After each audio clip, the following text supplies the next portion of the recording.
Canelo Alvarez in his franchise WBC title has turned the middleweight division into quite the mess. What up, Fight World? It's your boy Ego, and I'm back with some more boxing. Make sure you smash the like button. Also, subscribe to the channel for the latest and greatest in boxing if you want to become part of the gang. Notification gang, please hit the bell icon. Shout out to the super chats, channel donations, the Venmo donations, and the Patreon family. We definitely working now. I just read an interesting article. Link is in the description. Make sure you guys like it. And it's from the New York Post, you know, the infamous, very popular New York Post website. And there's an article by George Willis, whoever that is. It says Canelo Alvarez's status is turning the middleweight division into a mess, from a few days ago. And there you see a picture of I was born ready Canelo Alvarez. And the article reads, again, link in the description, it's getting a bit ridiculous, really. It wasn't long ago that Saul Canelo Alvarez and Triple G met for what everyone considered the undisputed middleweight championship, one of the boxing's most prestigious title. Today, you can't be sure exactly who is the middleweight champion. Two big championship fights in boxing 160-pound division take place on Saturday. Obviously, that was Andrade and Charlo. The WBC blurred the division's hierarchy this week by announcing that Alvarez of Mexico has been reclassified as the sanctioning organization's new franchise for $1 billion. You know, the franchise champion, while elevating interim middleweight champion Jermall Charlo to the WBC regular middleweight champion. Charlo 28-0. He's now 29-0. I was in Houston. Got the news while preparing to face Brandon Adams on Saturday in Houston, etc. Meanwhile, Andrade, you know, they talk about how he's fighting Selesky. He got past him. Alvarez remains an interested observer of both of these bouts, as talks of a third bout with Golovkin in September seem to have fizzled. Various reports indicate Golovkin of Kazakhstan is reluctant to hold the fight a third time in Vegas after two controversial decisions.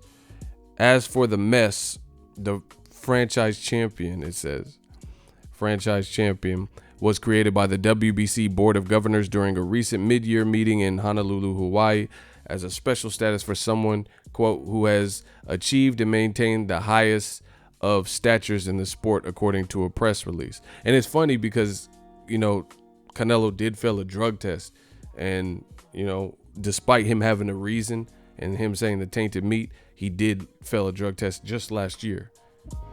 A franchise champion also receives special status regarding mandatory defense obligations. The WBC said that Alvarez was given the honor for his, quote, his many accomplishments, which have positioned him as a major worldwide attraction, and in the light of his unquestionable boxing career linked to our organization. Essentially, Alvarez can pick and choose his fights and maintain the title of WBC champion without making mandatory defenses. It doesn't sit well with Charlo, who was hoping for a victory over Adams would get him a fight with Canelo.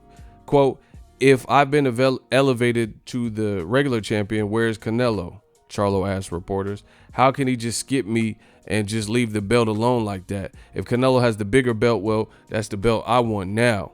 I'll continue to do what I'm doing. Hopefully I'll become a franchise champion too. You know, I've got the skills. So basically, as I've mentioned, I want to give kind of my thoughts. This new media shit is real. I told you, smash the like button, Death Row East. If you're new, consider subscribing. This is the new wave. We got the new drip. You hear the New York Post, who is basically saying the same message that I've been telling you, this new media message. The WBC has definitely blurred the lines and created a mess. Look at the title of this article on the New York Post, a popular publication. Canelo Alvarez's status is turning the middleweight division into a mess, right?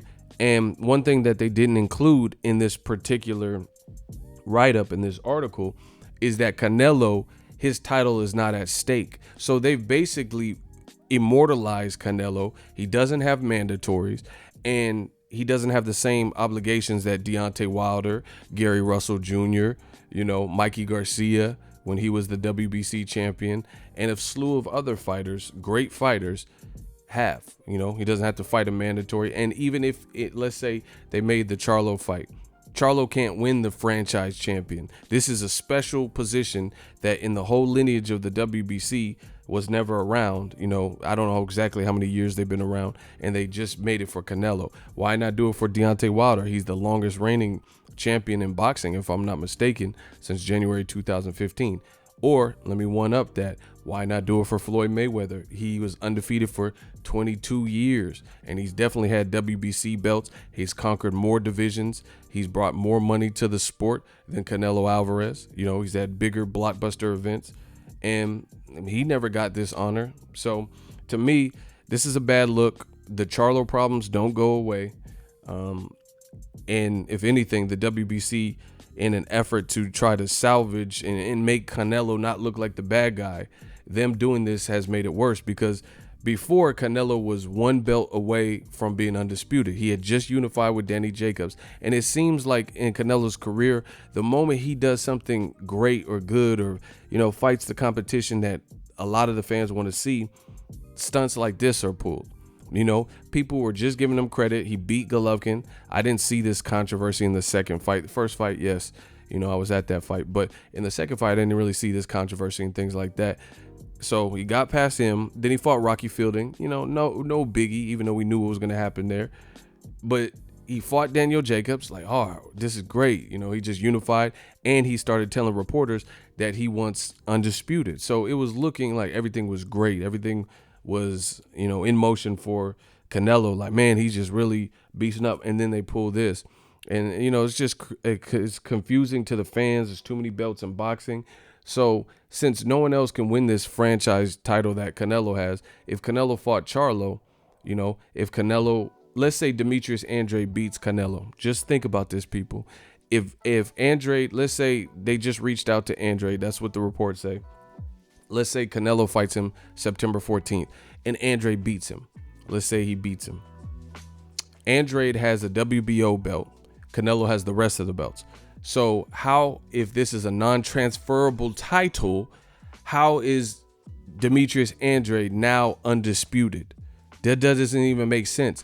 If the WBC title, the franchise title, is not transferable, how can we consider Andrade for beating Canelo undisputed when there's another guy who is named Jermall Charlo, who Andrade has not fought, who Canelo has not fought, who Gennady Golovkin has not fought?